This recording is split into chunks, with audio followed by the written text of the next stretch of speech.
Bismillahirrahmanirrahim. Assalamualaikum.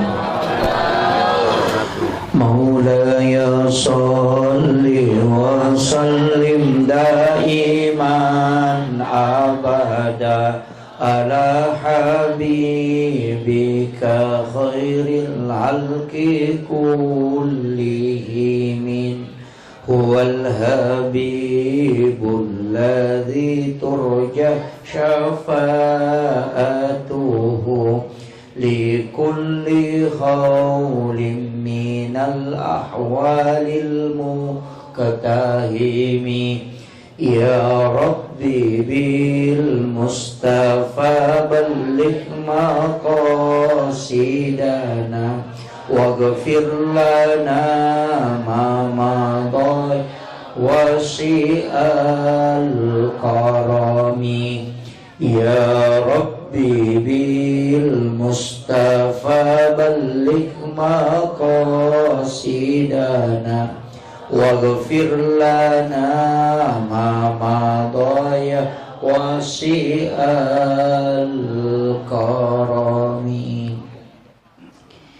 Ila hadratin Nabil Mustafa sallallahu ala sayyidina Muhammad. Al-Fatihah. A'udzu billahi minasyaitonir rajim. Alhamdulillahirabbil alamin arrahmanir rahim maliki yaumiddin. Iyyaka na'budu wa iyyaka nasta'in. Ihdinas siratal mustaqim. Siratal ladzina an'amta 'alaihim ghairil maghdubi 'alaihim waladdallin. Wa ila jami'il anbiya'i wal mursalin wasyuhada'i wassalihin wal malaikatil muqarrabin wa kulluhum awliya Allah bis sama'i wa ma fil ardil bahr. Wa khususan ila Syekh Muhammad Saman Al-Banjari. Al-Fatihah. A'udzu billahi minasyaitonir rajim. Bismillahirrahmanirrahim. Alhamdulillahirabbil alamin arrahmanir rahim maliki yaumiddin. Iyyaka na'budu wa iyyaka nasta'in. Ihdinas siratal mustaqim. Siratal ladzina an'amta 'alaihim ghairil maghdubi 'alaihim waladdallin. Amin amin ya rabbal alamin. Allahumma nawwir qulubana wa quluba jami'i man khadara fi majlisina hadza binuril ma'rifah wa ilmil mukashafah wal basirah wal iman wal islam. Ya Fattahu ya Alim, iftah qulubana wa qulubahum futuhal arifin. Rabbana iftah bainana wa baina qaumina bil haqq wa anta khairul fatihin. Amin amin ya rabbal alamin.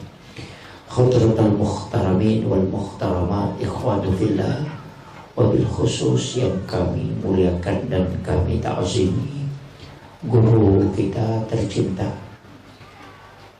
Alhamdulillah, saya bersyukur pada malam hari ini saya melaksanakan safari dakwah di Kalimantan. Tapi Allah mentakdirkan kita bersilaturahmi pada malam hari ini, dan saya sangat bersyukur karena bisa ngalap barakah langsung kepada guru kita tercinta. Mohon izin Pak, insyaallah. Dan mudah-mudahan kita pada malam hari ini mengambil keberkahan dengan peringatan Maulid Nabi Allah Muhammad sallallahu alaihi wasallam. Para alim ulama, para kiai, para guru-guru mulia kita semua, ibu-ibu majelis dan seluruh tamu undangan, para pejabat pemerintah dan zuriat Syekh Muhammad Saman Banjari yang sempat hadir, dan seluruh tamu undangan yang insya Allah dirahmati dan dimuliakan oleh Allah Subhanahu wa ta'ala. Alhamdulillah, mungkin ini tempat yang paling berat saya ceramah. Saya tadi diminta untuk maju duduk di depan, saya pasti tidak melakukan. Saya ta'zim kepada beliau. Kalau saya duduk di sana berarti membelakangi beliau. Makanya saya mohon izin, mohon dimaafkan, saya harus duduk di sini. Ini pun sangat berat.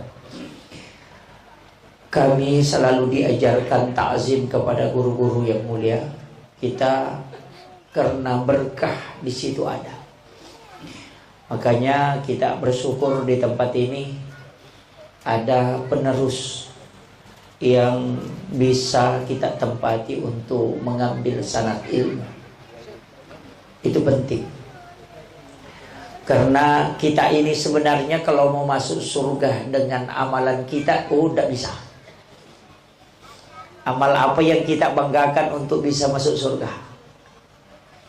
Kita mengatakan sedekah, berapa sih sedekah kita?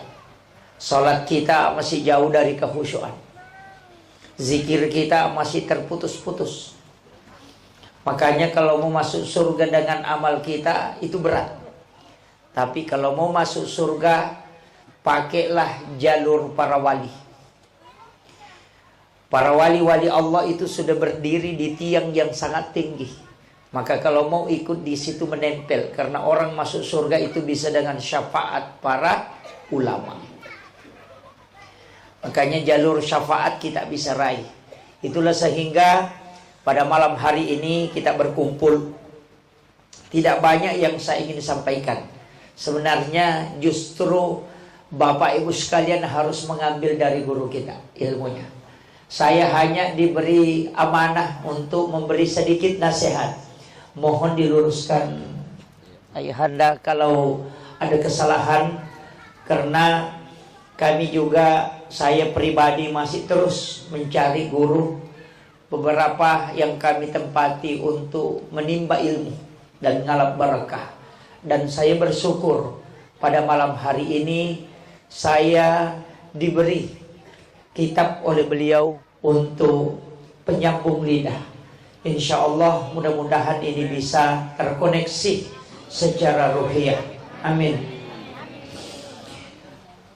Pertama saya ingin sampaikan begini. Kenapa kita memperingati maulid?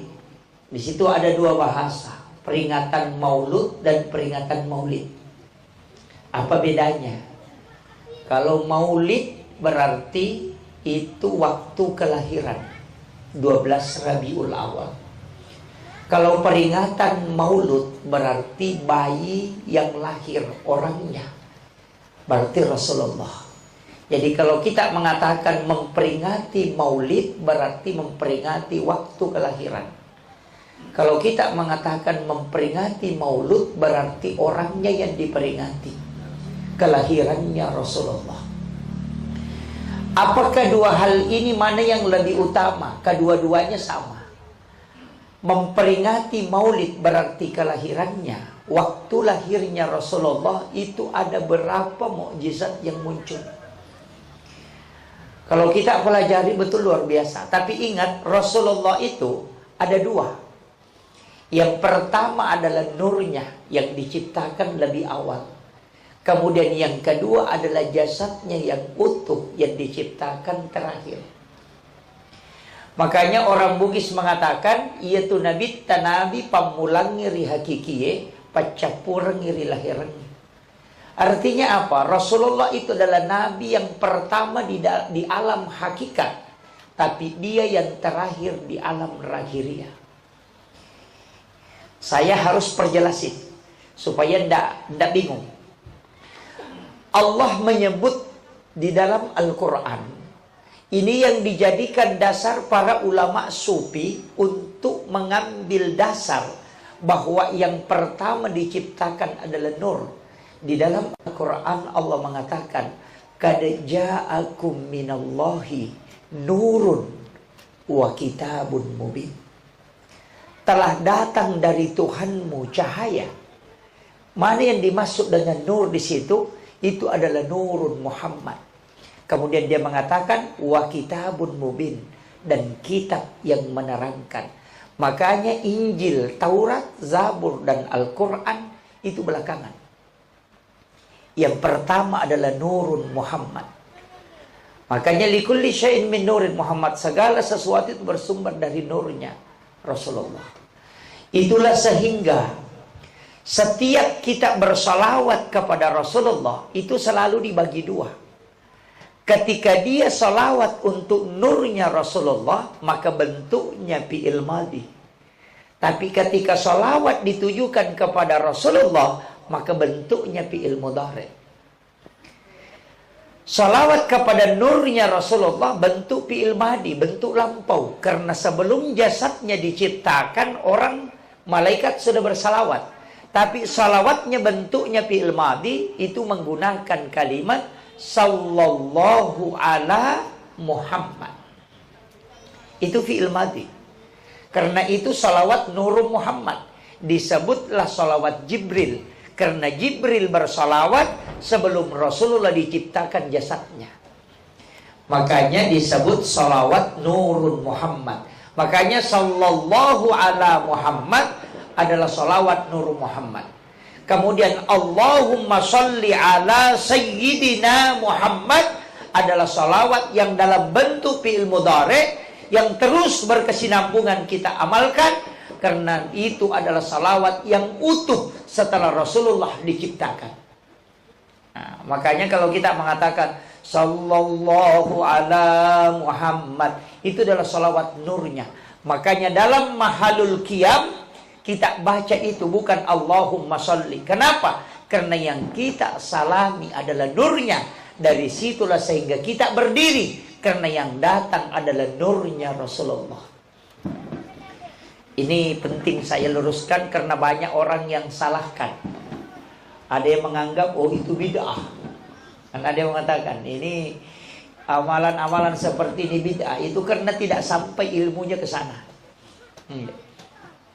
Saya itu Pak Bu ketika selalu disalahkan, kenapa maulid, kenapa ini, kenapa Isra Mi'raj, kenapa baca doa, kenapa barasanji, kenapa. Saya mengatakan gampang aja Pak Bu.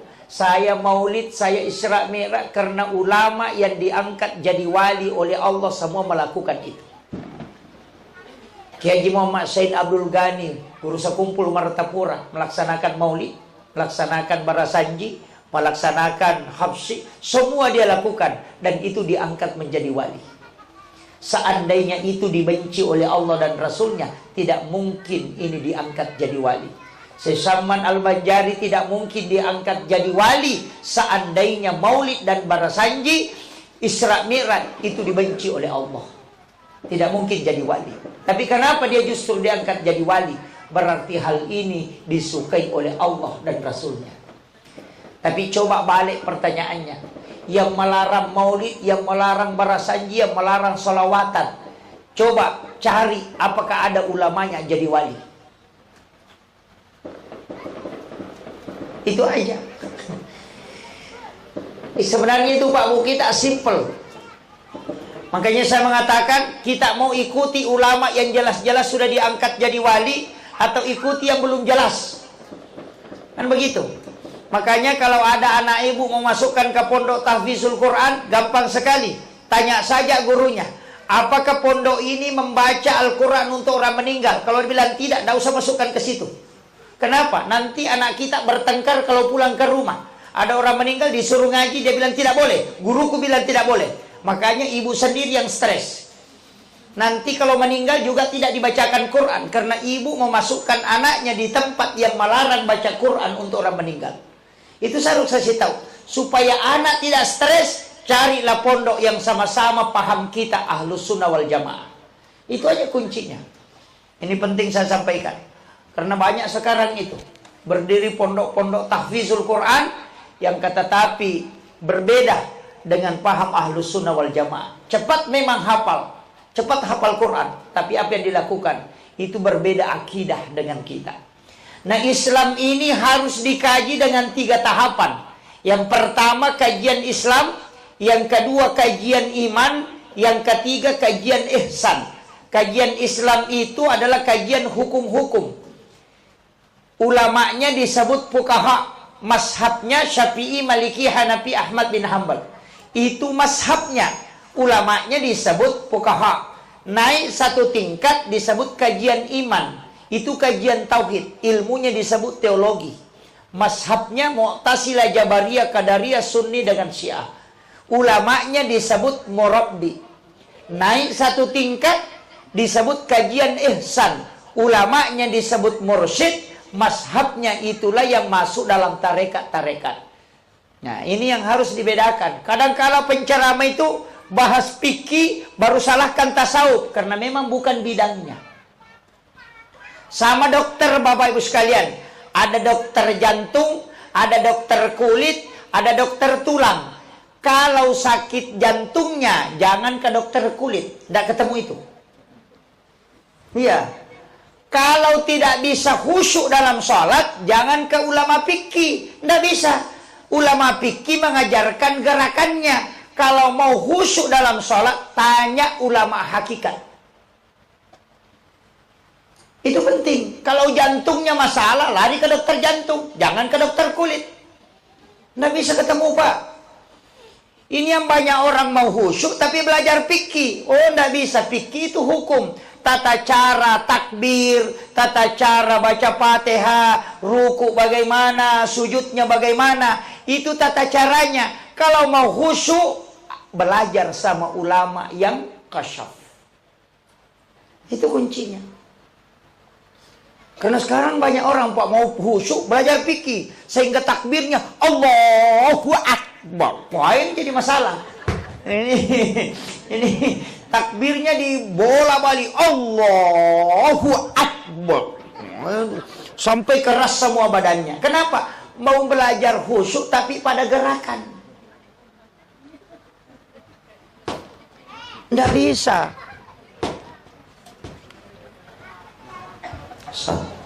Yang bunyi-bunyi nih ya. Hah. Nah, ini kayaknya ya. Makanya lobet.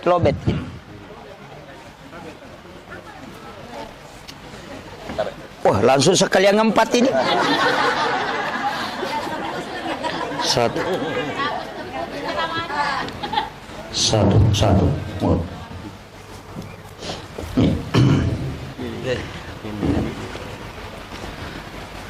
Sebenarnya begini, Bapak. Kita itu kalau belajar agama itu penting. Fikih harus dipelajari supaya tahu hukum-hukumnya. Dan fikih ini pasti berbeda pendapat.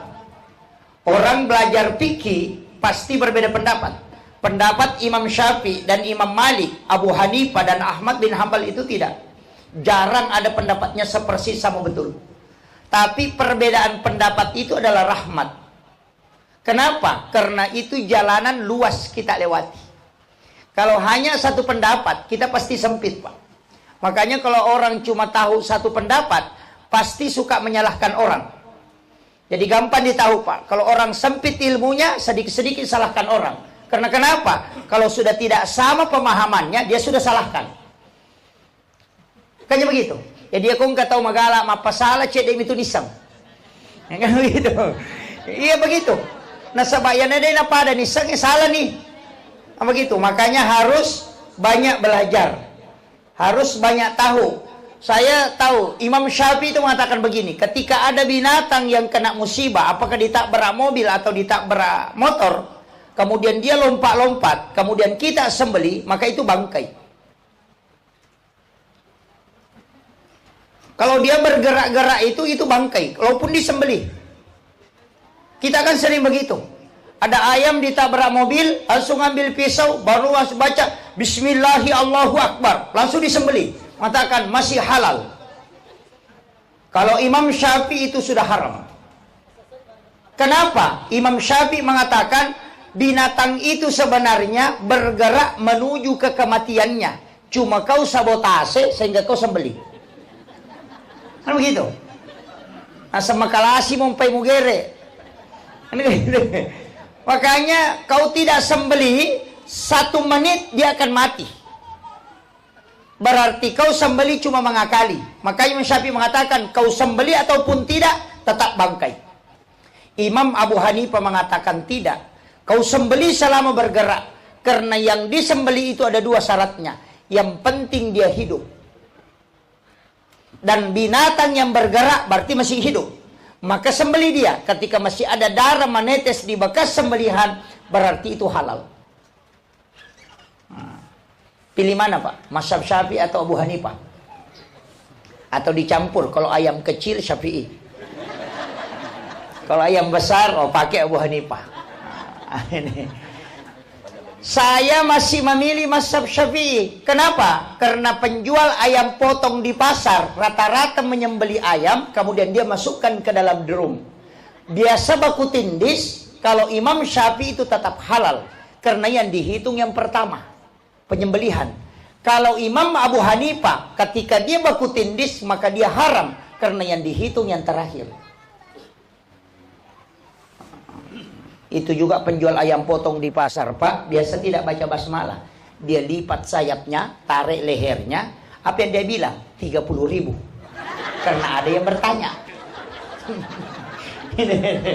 Dia tidak baca basmalah itu. Tarik sayapnya, tarik kepalanya, orang bertanya, berapa harganya ini Pak? 35.000. Kalau itu satu, 40.000. Dia tidak baca basmalah. Tapi tidak ada di sini Pak Dik. Ada. Itu penjual ayam potong itu perlu ikut pengajian itu Pak, supaya tahu cara menyembelih itu. Saya ngaji tasawuf itu kurang lebih 20 tahun. Sampai di Aceh belajar sama guru tak, kemudian ke Sumatera beberapa tempat. Tapi saya tidak pernah lama, hanya ngaji tasawuf, tapi tidak lama bertarekat. Baru-baru ini saya baiat tarekat di guru tak Habib Makkah, Mursyid tarekat Khalwatin Sufi Al-Makassari. Itu dia di pondok. Makanya saya bersyukur bisa bersilaturahmi dengan guru-guru spiritual kita, itu luar biasa. Makanya saya ingin kasih tahu begini, belajar agama itu jangan lihat syariatnya saja, ambil hakikatnya. Sembeli ayam itu yang masuk pikinya itu baca basmalah, Bismillahi Allahu Akbar. Ada yang mengajarkan Bismillahi billahi Allahu Akbar. Itu doanya pendek sekali. Jangan pakai Bismillahirrahmanirrahim. Kenapa? Karena Rahman Rahim itu tidak boleh dipakai membunuh. Makanya ada surah satu dalam Al-Quran itu tidak pakai basmalah. Yang datang ini siapa Pak? Oh ya, Masya Allah. Oh, Masya Allah. Sallallahu Nabi Muhammad. Allah.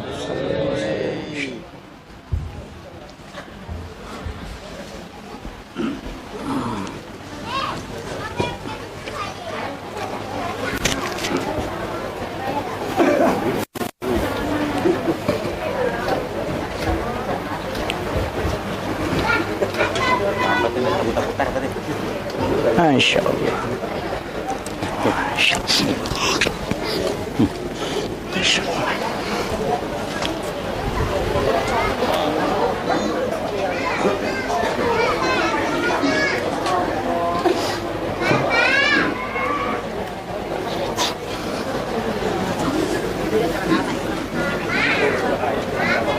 Di sini aja.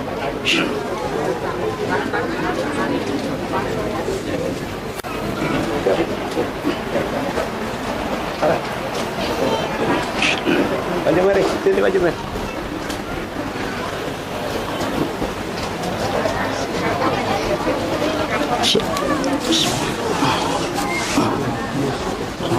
Izin melanjut. Jadi sebenarnya begini,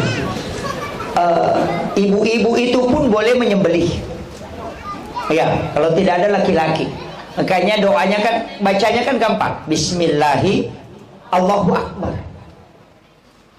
Cuma kalau kita bicara tentang tasawuf, itu sudah beda.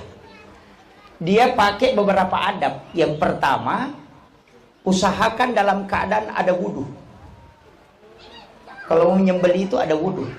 Cuma biasanya ada orang ayam yang diwudukan baru dia tidak berwudu. Manu ena jenne kina palena dia nak jenne. Nah, itu jadi masalah. Nah, kemudian yang kedua itu adabnya, dia mengatakan jangan pakai napas. Saya pernah pelajari di ilmu adab itu, dia mengatakan kalau binatang itu napasnya ke dalam langsung disembelih supaya dia tidak bau. Tapi ketika napasnya keluar kemudian kita sembelih, itu akan bau. Itu kuncinya. Jadi kalau menyembelih itu makanya tunggu sampai napasnya masuk. Makanya biasa diikutkan dengan napas. Tapi kalau ayamnya tua, itu lidah jangan menyentuh langit-langit dan ke bawah. Simpang pas di tengah. Kemudian sembelih. Insya Allah tidak keras dagingnya. Itu kalau dalam tasawuf. Dia mengatakan kalau dia didorong ke bawah pertama, usahakan penutupnya juga ke bawah. Ya natu nak aja mau gerak kedua.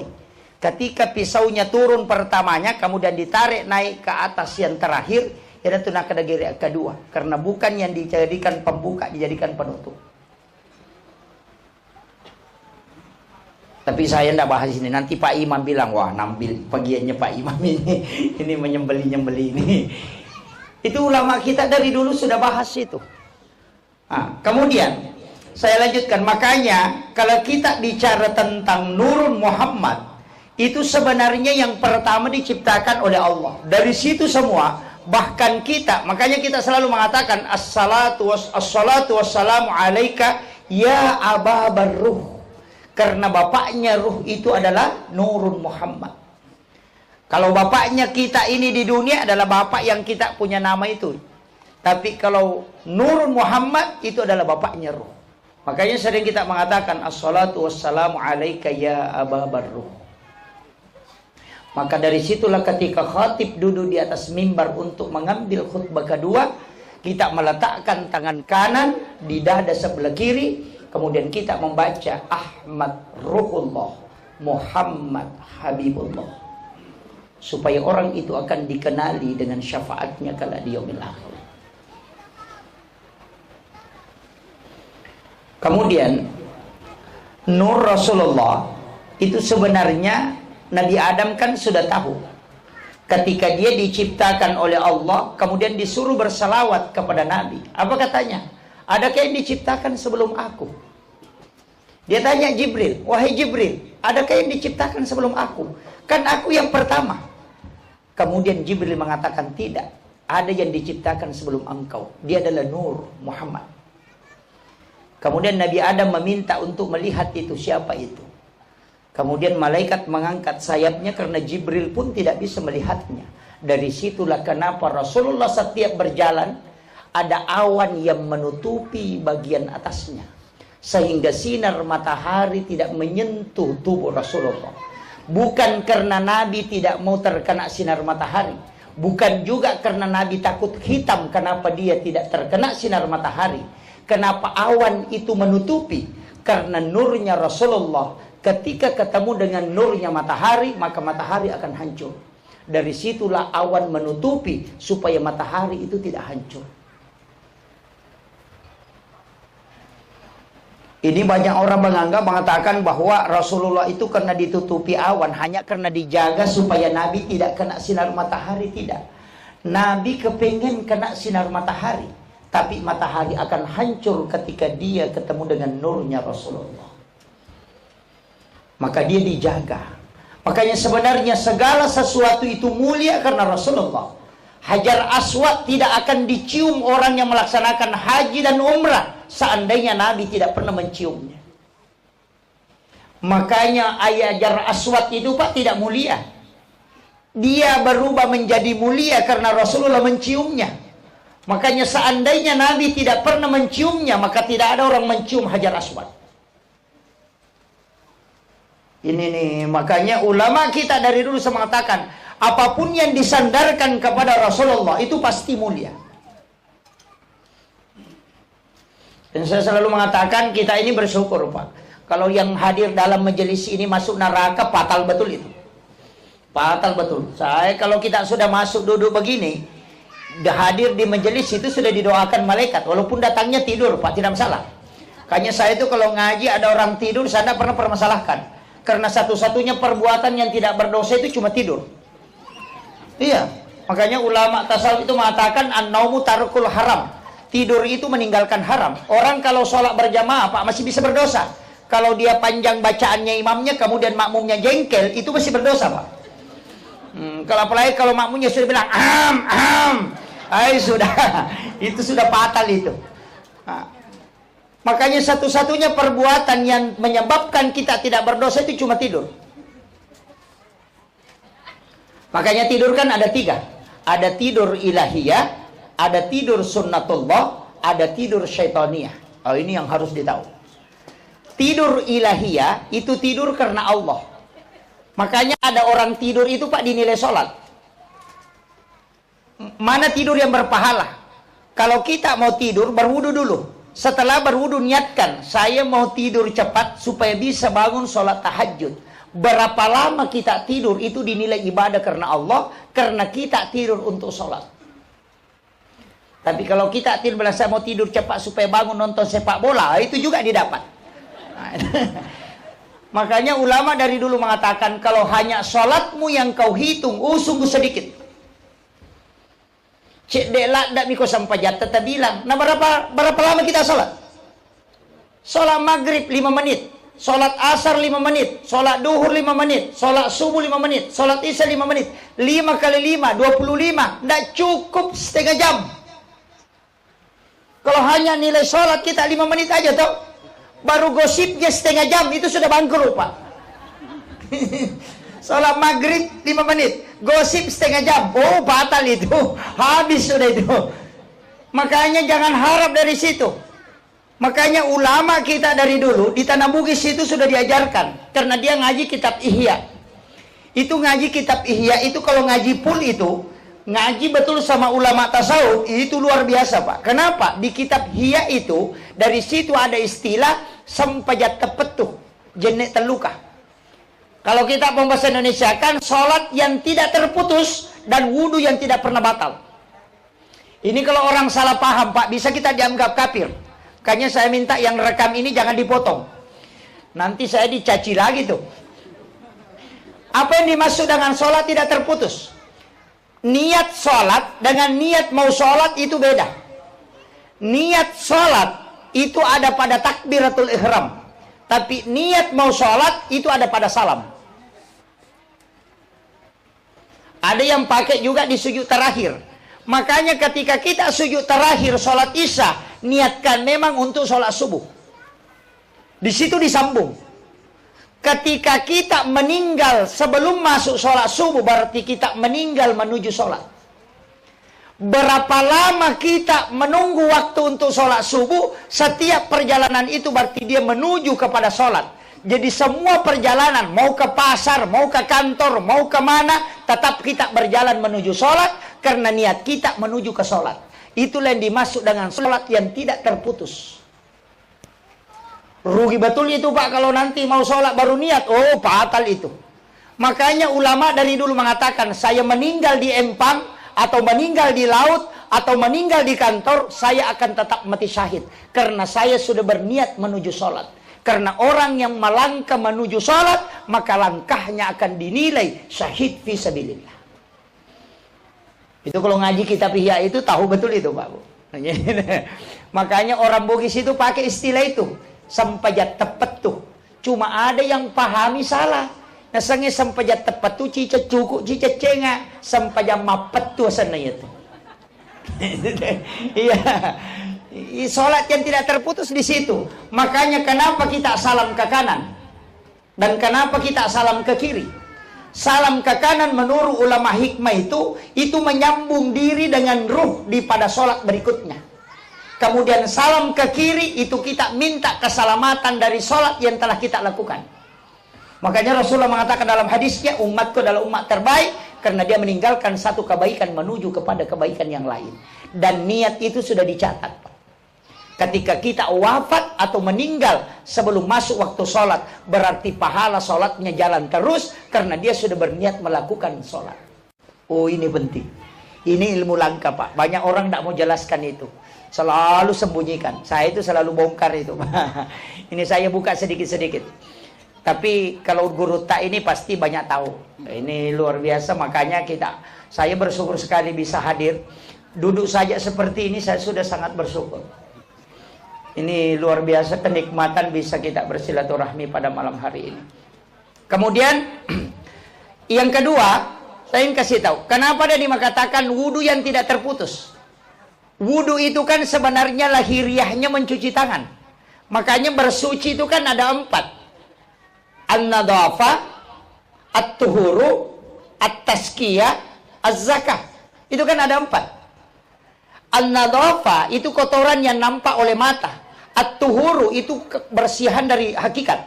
Itu tidak nampak oleh mata. Makanya wudu itu bukan an-nadhafah, tapi dia masuk at-tuhuru. Itu beda, Pak. Ini kalau dikaji dalam tasawuf itu, kenapa wudu itu tidak masuk an-nadhafah? Karena yang dibersihkan wudu itu bukan najis. Kalau ada najis di tangan, itu dibersihkan dulu baru berwudu.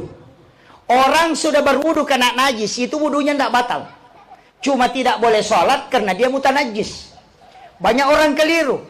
Ketika sudah berwudu kemudian injak tai ayam, dia bilang batal wuduku, padahal tidak batal.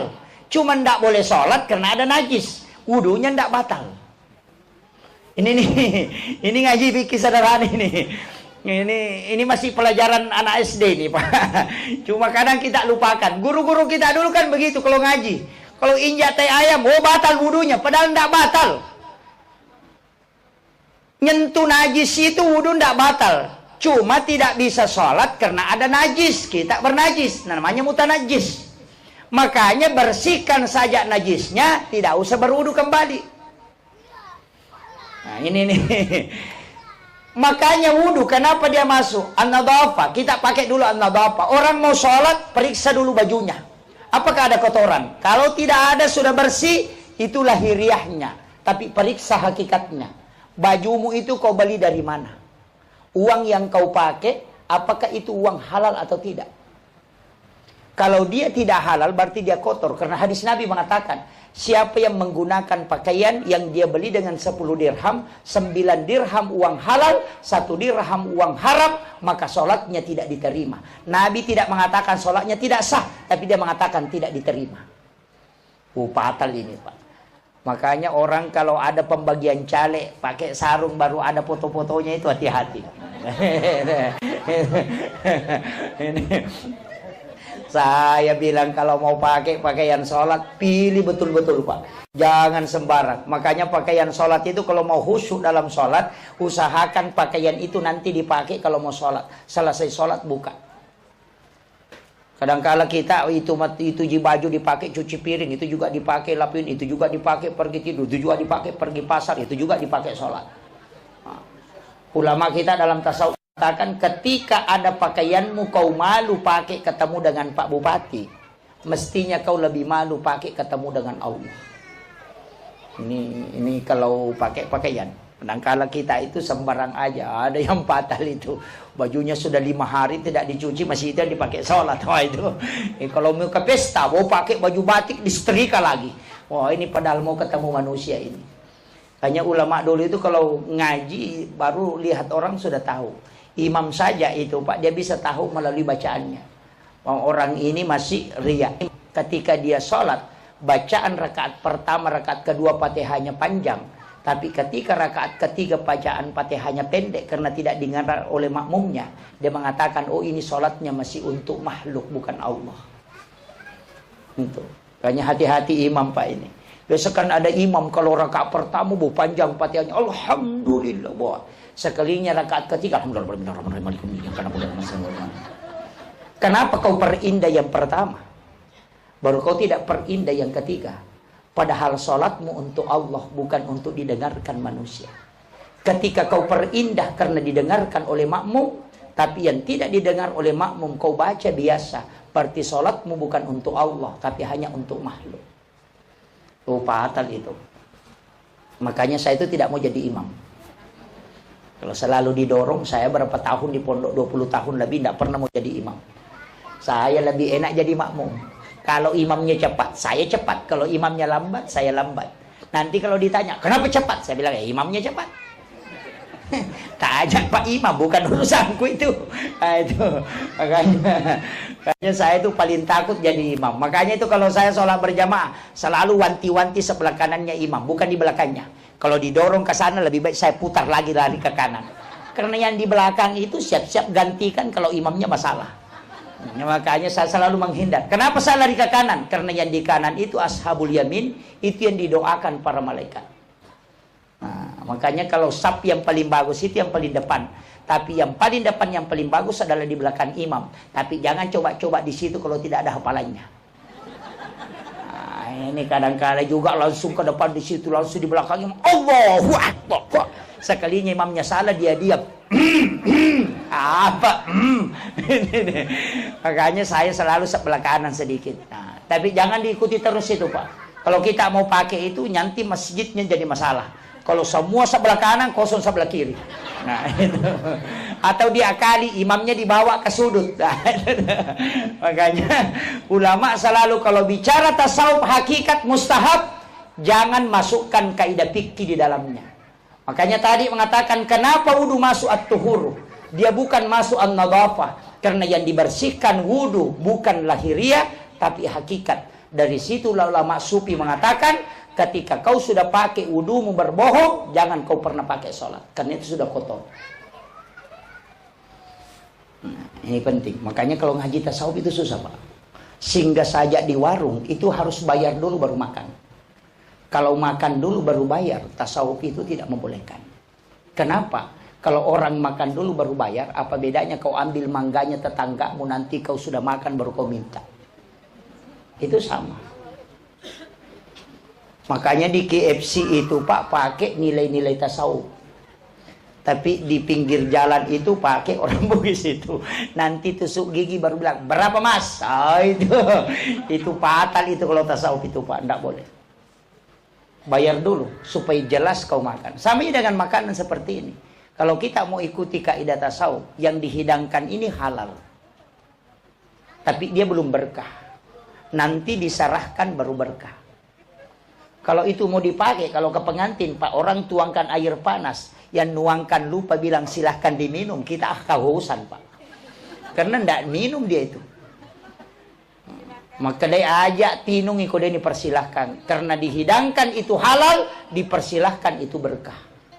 Oh berat. Saya sudah dipersilakan dari tadi sama Pak ya ini. Dari tadi saya sudah dipersilakan. Beliau tak paham betul itu. Makanya saya kalau kita karena majelis seperti ini saya harus sampaikan kaidah-kaidah tasawufnya. Tapi dengan bahasa yang mungkin mudah. Jangan anggap bahwa tasawuf itu susah, jangan. Tasawuf itu mudah sebenarnya, Pak. Yang susah itu bertarekat karena pakai silabus. Kalau tasawuf itu enggak. Yang penting belajar hakikat-hakikatnya itu insya Allah mudah. Tapi kalau mau bertarekat, oh itu duduk lama itu sikit. Tapi kalau bertasawuf, insya Allah, karena itu bisa didiskusikan. Makanya ngaji tasawuf itu sebenarnya tidak susah. Cuma kadang orang bikin susah kita karena supaya ikut lagi ke situ. Iya. Makanya saya kasih tahu begini, itu mudahnya Pak. Makanya wudu itu dipakai itu. Makanya kalau dalam tasawuf melihat wanita itu batal wudu. Bukan berarti melihat secara lahiriah, melihat dengan pandangan syahwat. Karena wudu intinya membersihkan mata dari pandangan syahwat. Makanya ketika cuci tangan, jaga tanganmu supaya tidak mengambil sesuatu yang haram. Kemudian ketika mencuci muka, basuh muka, maka jangan pandanganmu. Ketika berkumur-kumur, jaga ucapanmu. Ketika kau mengusap kepala pikiranmu. Ketika telinga, pendengaranmu. Tangan kanan, tangan kiri itu semua yang berbuat. Kaki juga yang melangkah. Makanya ketika kau sudah jaga untuk melakukan kebaikan, itulah wudu yang tidak pernah putus. Nah, makanya kalau cuci tangan berdoa, ya Allah jadikanlah tanganku ini terjaga, terpelihara supaya tidak melakukan dosa. Kemudian mencuci tangan yang kedua, jadikanlah tanganku ini tangan yang bercahaya kelak di yaumil akhir. Kemudian cuci tangan yang ketiga, jadikanlah tanganku ini adalah tangan yang selalu rindu untuk melakukan kebaikan. Ketika berkumur-kumur, jaga lisanku, bersihkan dosa yang keluar dari lisanku, dan jadikanlah lisanku ini lisan yang selalu ringan untuk menyampaikan kebaikan. Itu terus, makanya wudunya tidak terlepas dari doa, dan itu yang tidak pernah putus. Kalau wudunya bisa batal, tapi doa itu tidak pernah. Nah, itu ketika tangan kanan, jadikan tangan kananku adalah tangan yang menerima kitab catatan amalku kelak di yaumil akhir. Ketika tangan kiri, jangan jadikan ini tanganku kitab yang menerima kitab catatan amalku dari kemudian. Itu kan sebenarnya doa. Itu diajarkan ulama dari dulu. Jangan kita kadang berwudu Pak ngomel, itu cucian tadi di situ nanti hujan. Oh, itu air panas di situ. Ini padahal dia berwudu. Wudu itu ibadah, mestinya dimasuki dengan kekhusyuan. Dan itu yang mengantar untuk sholat. Makanya bersih itu tadi ada dua. An-nadhafah baru satu. At-tuhuru itu wudu. Yang ketiga at-tazkiyah, kebersihan hati. Oh, ini susah ini. Yang hati ini Pak yang susah. Bilang assalamualaikum, waalaikumsalam. Itu karena marah. ini kadang jadi masalah ini Pak. Kenapa orang yang baku bombe itu tidak diterima salatnya? La yakhillu lil muslimin an yahjura akhahu fawqa salasalayat. Kalau lewat 3 hari Nabi sudah mengatakan, oh bukan golonganku ini. Makanya boleh baku bombe Bu cuma 2 hari. Masih ditolerir. Kalau lewat 3 hari jangan. Nah, kasih tahu kalau ada orang baku bombe bilang kita baku bombe tapi 2 hari saja nah. Kenapa istri ketika bertengkar dengan suaminya Rasulullah minta jangan melewati 1 batas waktu sholat karena dia akan mengganggu sholatmu. Bayangkan kalau orang tidak baku cocok nah sholat berdampingan. Kalau mau salam nanti kalau balik langsung ketemu muka bagaimana? Itu makanya sholat. Jadi masalah. Makanya ibu-ibu jangan suka baku bombe. Biasanya ibu-ibu itu yang suka baku bombe. Karena kalau ibu-ibu yang duduk 3 orang, 4 orang yang dicerita itu banyak. Sampai dia bisik-bisik. Di kampung saya bukan di sini. Oh di sini ibu-ibunya bagus semua. Insya Allah. Nah, makanya saya bilang kita hadir di majelis ini. Kenapa? Karena ingin masuk surga. Dan ingat, Rasulullah sudah membukakan jalan paling mudah. Paling mudah Pak. Saya nangis beberapa hari yang lalu itu saya nangis. Ketika membaca hadis-hadis tentang permintaannya Rasulullah. Saya catat betul itu. Saya ini Pak punya satu kitab hadis. Itu ensiklopedia hadis Nabi. Itu 600.000 hadis Nabi di dalamnya. Saya baca itu nangis. Karena ternyata Nabi itu punya 21 permintaan. Ada riwayat mengatakan 24. Itu yang tidak dikabulkan Allah cuma 1. Ini saya ingin kasih tahu ini rahasianya kenapa kita pilih Rasulullah. Ini yang orang yang masuk Islam bersyukur betul itu. Orang-orang yang mu'allaf itu bersyukur betul itu. Itu hidayah betul itu. Kita ini masuk Islam, ya masuk Islamnya karena kita lahir dari rahim yang Islam. Tapi yang mu'allaf itu luar biasa Pak. Makanya saya kasih tahu begini. Saya ingin kasih tahu kenapa kita betul-betul dikatakan bersyukur. Nabi itu begini Bu. Dia minta, ya Allah, umurnya umatku jangan panjang. Umurnya umatku itu pendek ya Allah. Makanya likul lisain hasabi wa hasabi ummati baina sitina wa sabain. Kita itu Bu umur tak antara 60-70 tahun. Karena Nabi sudah minta. Makanya kalau ada keluarga kita meninggal di umur 60 jangan menangis. Kenapa? Karena Rasulullah yang memanggil dia. Makanya yang punya umur 60 siap-siap. Siap-siap. Jangan jauh-jauh ini. Itu sudah lampu kuning itu. Sedikit lagi kena lampu merah. Tapi makanya kalau yang tua-tua itu jangan coba-coba nakal Pak. Karena yang tua itu tinggal 1 yang ditunggu. Pasti mati tua. Tidak mungkin mati muda. Yang kayak saya ini yang masih muda-muda ini ya masih 2 tunggu. Kalau bukan mati muda ya bisa mati tua. Nah, itu. Makanya jangan nakal yang tua Pak. Bahaya kalau yang tua nakal itu. Tinggal 1 yang ditunggu. Ini kadang-kadang ada itu yang semakin tua semakin nakal. Oh, itu tua-tua kaladi namanya itu. Jangan ada yang tunjuk-tunjuk. Dipahami saja. Kayaknya saya kasih tahu. Kenapa? Rasulullah minta pendek. Karena dia takut kalau dia melakukan dosa. Terlalu lama dihisap. Bayangkan Nabi Daud itu umurnya 950 tahun. Kurang 50 tahun dia 1000 tahun. Kalau umatnya Nabi Daud itu sampai situ. Kalau umurnya 1000 tahun orang Pak. Bu, 1000 tahun. Dia pemain judi. Minimal 900 tahun main judi. Tapi kalau 60 tahun, itu enggak. Makanya umatnya Rasulullah itu agak lama-lama sedikit. Paling senang tidur dan makan. Ya. Saking seringnya makan, kalau syukuran dia makan. Padahal Rasulullah kalau syukuran, itu puasa. Jadi Nabi itu kalau bersyukur, dia puasa. Kalau kita bersyukur, makan. Bilang, masa ya? Iya, coba tanya. Rasulullah mensyukuri hari kelahirannya. Makanya dia puasa di hari Senin. Coba. Karena Nabi ditanya, kenapa berpuasa hari Senin? Karena saya lahir hari Senin. Banyak juga ibu-ibu ikut puasa hari Senin. Orang mengatakan puasa sunnah. Ya betul, Pak Bu. Tapi yang semestinya kita lakukan, ikuti Nabi puasa pada hari kelahiran. Karena yang sunnah di situ puasa di hari kelahiran. Cuma kebetulan Nabi dilahirkan hari Senin, makanya dia puasa hari Senin. Kalau bapak ibu lahir hari Rabu, puasa hari Rabu. Karena disunnahkan puasa di hari kelahiran. Tapi mengatakan, wah salah itu saya Ustaz, selalu puasa hari Senin. Oh enggak salah, itu satu hadis dua hukum. Siapa yang puasa pada hari Senin, maka dia puasa sunnah hari kelahiran Nabi. Dan itu sunnah selamanya. Tapi siapa yang berpuasa pada hari kelahirannya, maka dia mengikuti Nabi berpuasa sebagaimana Rasulullah puasa pada hari kelahiran. Apa hikmahnya puasa di hari kelahiran? Ini saya kasih tahu resepnya. Kalau tidak mau kena penyakit yang merusak tubuh, suruh puasa di hari kelahiran. Dan itu pasti awet muda.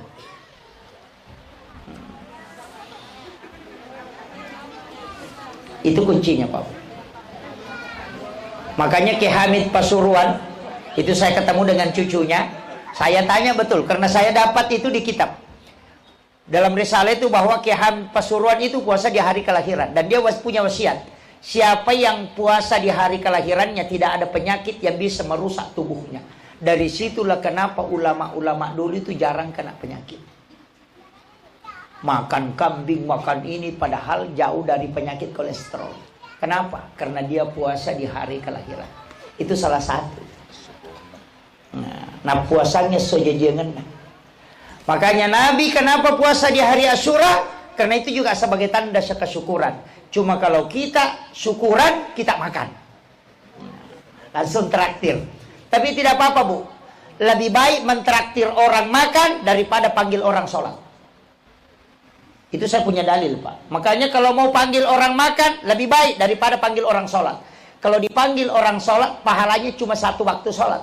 Tapi kalau dipanggil orang makan, itu 40 hari, 40 malam baru habis di perutnya. Makanya Rasulullah mengatakan, man akal al haram lan tuqbalu sholata wa du'a arba'ina yauman mania. Siapa yang makan makanan haram, 40 hari, 40 malam, sholat dan doanya tertolak. Nah, ini makanya kalau berdoa itu mestinya memang 40 hari tidak diganti. Kadang-kala kita itu berdoa setiap hari ganti, Pak. Hari Senin minta sepeda, Selasa minta motor. Padahal malaikat melapor hari Kamis. ini kan fatal tuh. Kenapa Nabi puasa hari Kamis? Ya karena di situ pahala di store. Malaikat melapor, kitabnya ditutup kemudian dilapor. Dalam 1 tahun itu di nisfus Sya'ban. Makanya kita disuruh puasa di situ. Tapi untuk setiap pekannya itu setiap hari Kamis malaikat melapor.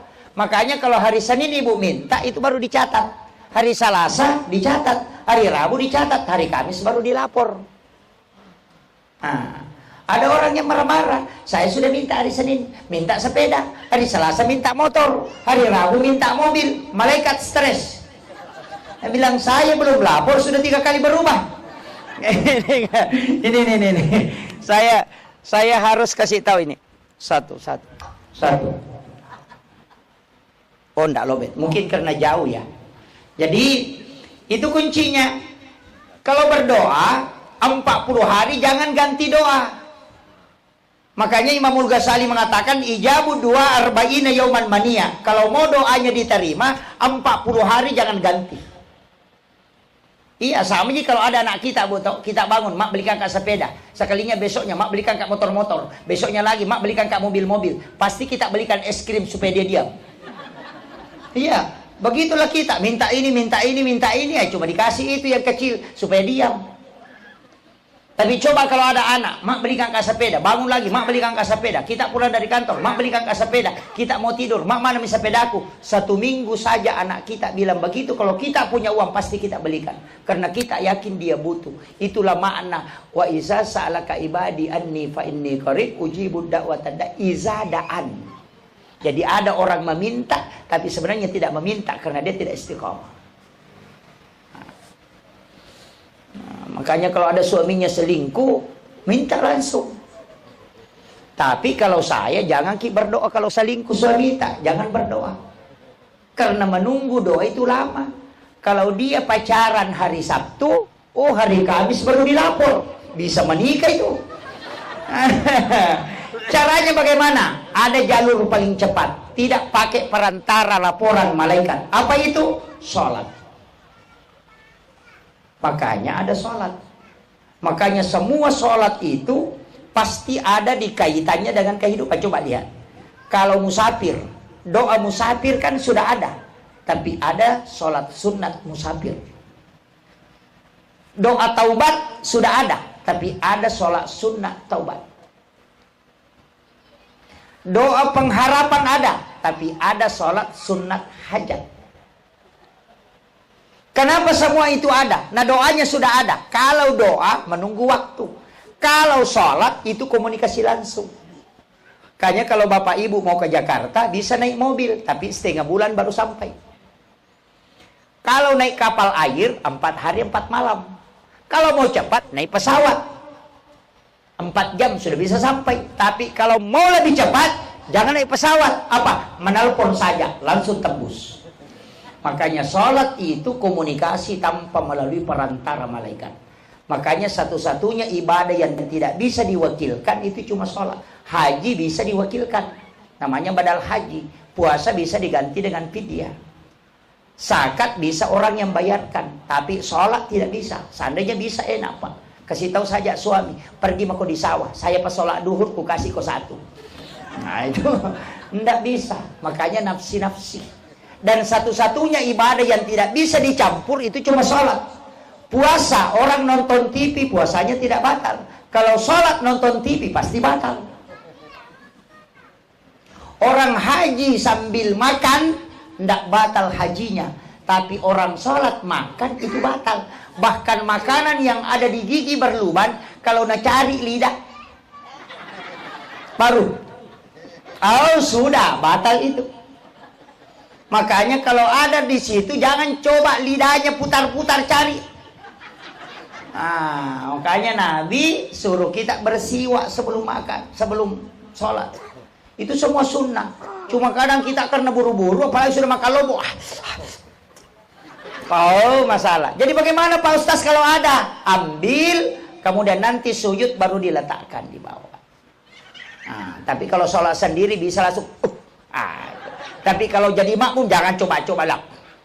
Wah itu fatal, itu yang bikin mengganggu. Nah, kemudian kenapa tadi saya mengatakan Rasulullah sudah itu umur pendek supaya tidak lama dihisab. Kalau melakukan dosa tidak lama. Yang kedua permintaannya Rasulullah, karena umurnya umatku pendek, lipat gandakan kebaikannya. Makanya setiap satu kebaikan dibakali 10. Man ja'a bil hasanati falahu asyru amsalihah. Makanya saya itu kalau ada orang berdosa, saya tidak mengatakan masuk neraka. Makanya ulama dari dulu selalu mengatakan, dah istighfar kau, kemudian sholat, lakukanlah kebaikan. Kenapa? Kalau melakukan dosa cuma 1 dosanya. Pahala dosa kan tercatat cuma 1. Nanti pun dicatat kalau tidak taubat. Kalau taubat itu tidak dicatat. Tapi kalau melakukan kebaikan itu 10. Makanya kalau orang berbuat jahat kemudian dia sholat, itu masih dapat bonus 9. Coba, itu caranya Rasulullah hitung-hitung itu Pak. Kemudian semua Nabi diberi perintah cuma wajib. Satu-satunya Nabi yang diberi sandaran pahala cuma Rasulullah. Makanya ada ibadah wajib, ada ibadah sunnah. Semua ibadah ada turunannya. Sholat wajib, ada sholat sunnah. Zakat wajib, sedekah sunnah. Hajinya wajib, umrahnya sunnah. Kenapa selalu ada turunannya? Syahadat wajib, sholawat sunnah. Kenapa ada turunan? Itu disandarkan ke Nabi. Nabi sebelumnya tidak ada, hanya perintah haji, tidak ada perintah umrah. Kenapa? Nabi sudah pikir, kalau haji ya Allah cuma 1 kali 1 tahun. Itu pun tidak semua bisa berangkat. Makanya nah di situ pahala besar, berikan hadiah untuk umatku, supaya bisa kapan saja datang, dan pahalanya besar. Itulah sehingga ada umrah. Itu betul-betul Pak Rasulullah itu sudah minta jalurnya itu. Kalau kita tidak paham betul ini fatal. Makanya zakat diwajibkan oleh Allah, perintah Allah. Tapi Nabi minta, kalau zakat hanya orang kaya, orang miskin tidak bisa lakukan. Nah dia juga mau berpahala, maka berikanlah pahala, kasih nama sedekah. Makanya ada sedekah, ada zakat. Coba, seandainya cuma zakat, orang miskin tidak dapat itu, Pak. Karena nanti orang kaya, makanya ada sedekah. Makanya yang rajin sedekah silahkan sedekah. Yang rajin puasa silahkan. Puasa wajib ada, puasa sunnah juga ada. Itu Nabi sudah minta itu. Makanya saya bilang kalau kita masuk neraka, fatal betul itu. Makanya saya itu penceramah, salah satu penceramah mazhabnya mudah masuk surga. Saya sudah buka semua, saya sudah peritil itu hadis-hadis. Oh ini hadis yang utama, ini hadis. Nabi sudah bilang, bayangkan Bu, Rasulullah itu sudah mengakali neraka itu. Neraka itu diakali oleh Rasulullah. Kenapa? Nabi itu ketika Isra Mi'raj masuk ke dalam neraka, melihat semua siksaan. Nabi menangis. Nabi meneteskan air mata di pintu neraka ketika dia keluar. Tapi neraka bertanya, kenapa kau menangis ya Rasulullah? Rasulullah mengatakan, aku takut kalau umatku masuk ke sini. Saya tidak ridha ketika dia tidak rela melihat siksaan di dalam. Sangat dahsyat.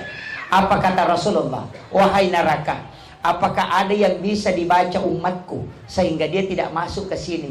Neraka bocorkan. Apa kata neraka? Sampaikan kepada umatmu Muhammad membaca Allahumma ajirna atau Allahumma ajirni minan nar salasa marrat. Aku akan menutup pintuku sehingga dia tidak masuk. Makanya orang kalau sudah sholat baca itu kan. Pak Kiai tadi di dalam sholat maghrib baca itu. Istighfar dulu 3 kali. Ada juga yang protes itu Pak Kiai. Kenapa orang sudah sholat istighfar 3 kali? Itu karena tidak paham. Orang yang sholat itu 3 dosanya. Dosa pertama, lafaz bacaannya tidak sempurna. Dosa kedua, ingatannya tidak sempurna. Dosa ketiga, gerakannya tidak sempurna. Makanya 3 kesalahan itu menyebabkan kita istighfar 3 kali. Ini banyak orang mengatakan orang yang sudah sholat itu justru baca alhamdulillah, bukan baca astagfirullah. Iya kalau sholatmu utuh. Karena bacaan tidak mungkin sempurna. Pasti ada kesalahan. Ingatan tidak mungkin khusyuk betul 100%. Kalau ada orang bilang saya sholat tidak pernah melenceng peringatan, kalau orang pingsan saya percaya. Selama orang sadar tidak mungkin. Makanya dari situ ada sholat sunnah penambal. Makanya kalau sudah sholat fardu, sholat sunnah supaya menutupi kekurangannya sholat fardu. Tapi ada nanti orang di akhirat itu Pak stres. Kenapa? Cuma Idul Fitri, Idul Adha yang dia lakukan. Ada penambalnya tapi tidak ada bisa ditambal. Itu yang stres nanti itu. Tapi itu juga umatnya Rasulullah. Makanya Nabi minta, itu permintaannya dan dikabulkan oleh Allah. Makanya Bapak Ibu sekalian, sesudah sholat fardu baca Allahumma ajirna. Jangan Allahumma ajirni. Kalau ni hanya pribadi. Kalau na ikutkan anak-anak kita, istri dan keluarga kita. Karena Allah mengatakan ku ampusakum wa ahlikum nara. Jaga diri dan keluargamu dari api neraka. Kayaknya baca itu. Dihafal ibu tahu? Allahumma ajirna minan nar. Tapi hati-hati. Siapa tahu salah sebut. Allahumma dahilna minan nar. Kalau Allahumma ajirna, ya Allah jauhkan saya minan nar, dari api neraka. Kalau Allahumma dahilna minan nar, ya Allah masukkan saya ke dalam neraka. Wah itu insya Allah doanya mustajabah itu. Ini. Ya. Kemudian apalagi yang diminta Rasulullah? Ya Allah, umatku banyak kesalahannya. Umatku ini tidak mungkin sempurna melakukan kebaikan. Saya mohon kepadamu, nabi-nabi terdahulu sebelumnya, kau berikan jaminan dengan rahmat, tapi saya ingin mendapatkan jaminan karena doa. Dan Rasulullah dikabulkan oleh Allah itu. Sehingga Allah kasih kita doa paling mustajabah. Artinya doa yang paling agung. Itu yang disebut Sayyidul Istighfar. Rasulullah mengatakan dalam hadis Imam Abu Daud, Sunan Abu Daud, satu-satunya doa yang diturunkan oleh Allah membuat iblis menangis sampai matanya bengkak, itu Sayyidul Istighfar. Matanya bengkak, iblis menangis. Karena Allah yang bilang, kasih tahu Rasulullah, sampaikan kepada umatmu Muhammad, ketika dia membaca sekali saja di siang hari, kemudian dia meninggal di siang itu, aku menjadi jaminannya. Dia akan masuk ke dalam surga. Ketika dia baca di malam hari 1 kali, kemudian dia meninggal, maka aku jadi jaminannya. Makanya Sayyidul Istighfar itu hafal Bu. Allahumma anta rabbi la ilaha illa anta khalaqtani wa ana 'abduka wa la adika wa adika mastata'tu a'udzu bika min syarri ma sana'tu abu laka bi ni'matika 'alayya wa abu laka bi dzambi faghfir li fa innahu la yaghfiru dzunuba illa anta. Tabelan. Hah? Kalau tidak hafal nanti tanya Ustaz Google. Atau buka di kitab Al-Yutubiyah. Itu tanya Ustaz Google, ketik saja Sayyidul Istighfar, itu akan muncul. Dan hafal itu, karena itu jaminan dari Allah. Kalau masih tidak bisa, perbanyak saja sholawat. Karena satu-satunya ibadah yang kita lakukan, dua bendahara pencatatan, itu cuma sholawat.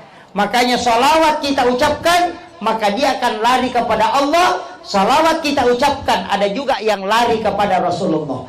Jadi satu-satunya ibadah yang dua kitab rekeningnya itu cuma salawat.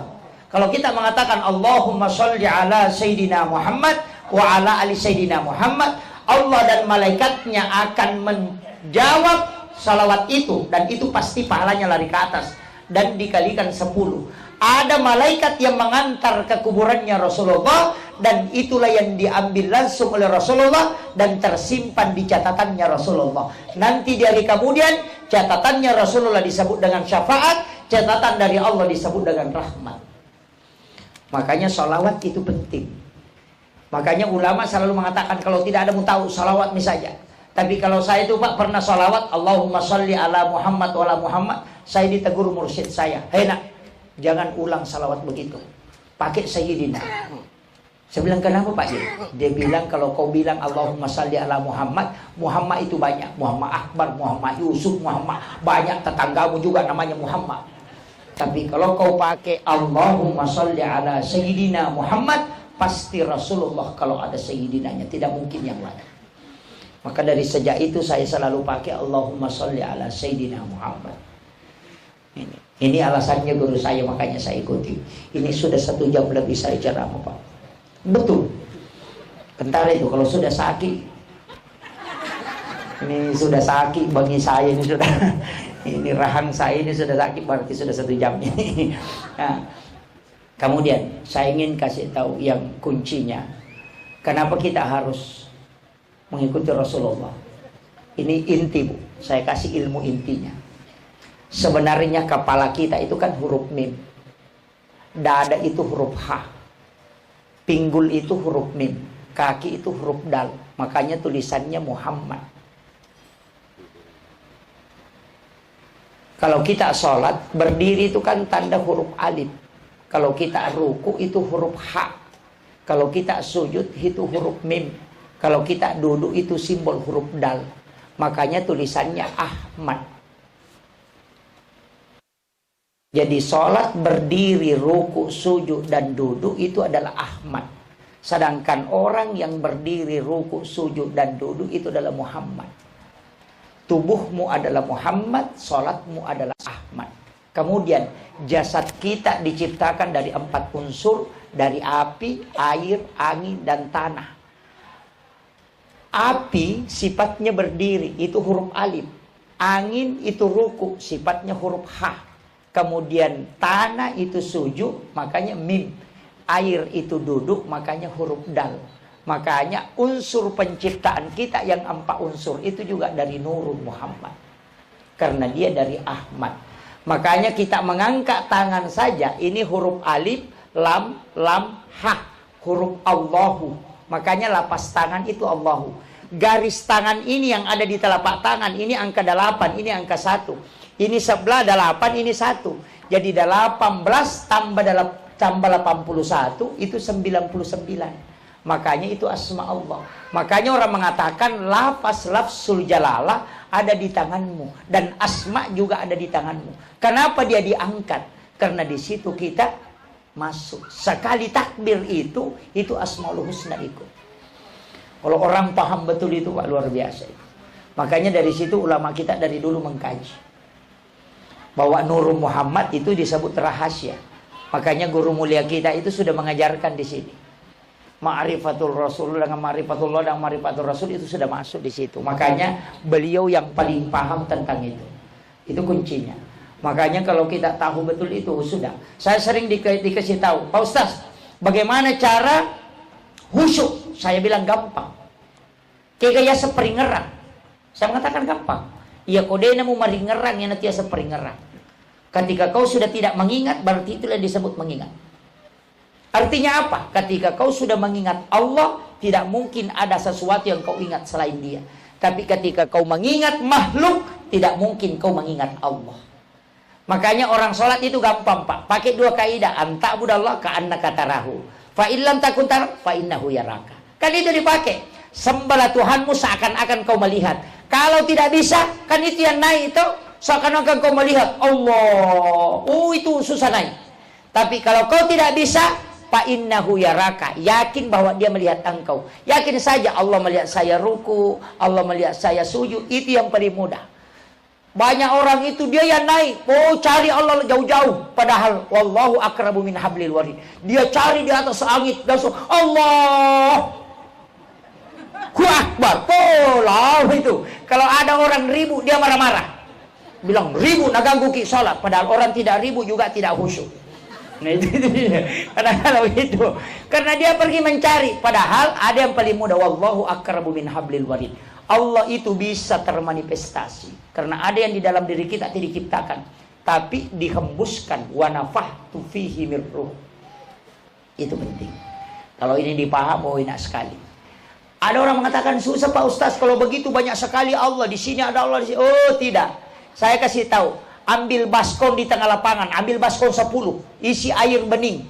Kemudian lihat apakah ada matahari di baskom pertama, ada. Pindah ke yang kedua, ada juga matahari, ada. Pindah di baskom ketiga, ada juga matahari, ada. Berapa matahari? Cuma 1, tapi kenapa 10? Itu karena manifestasi nurnya masuk. Itulah yang wa nafahtu fihi min ruh. Maka cari itu, karena bunyi dia kalau dia disebut. Akhirul kalam, wallahul muwaffiq ila aqwamit thariq. Assalamualaikum warahmatullahi wabarakatuh.